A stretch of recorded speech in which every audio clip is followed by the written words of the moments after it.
Hey guys, what's up? In this tutorial we're going to show you how you can invert black and white colors for images and objects in Inkscape in 2026. So let us get started. So guys, this is how I do it. Let me show you. So navigate to your document on Inkscape.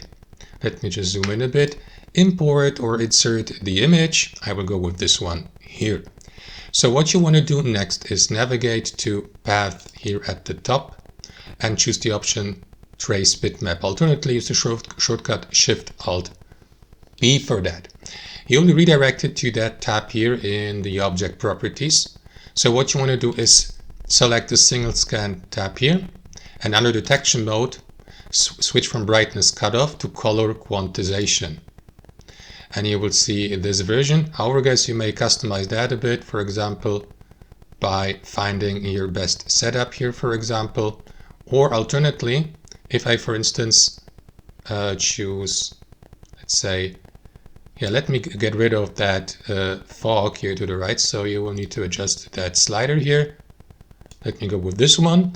And what you want to do after that, guys, is also select invert image here.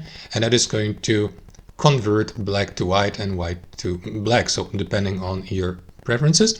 And after that, select apply here at the bottom. And in the final step, what you want to do is left click into your image to remove it. And that will leave the black and white version of your image here. And you can do the same for black and white, but remember to customize the colors quantization slider here to find your black and white color intensity. And don't forget to navigate to invert image here. And that's it. Thanks for watching and have a wonderful day.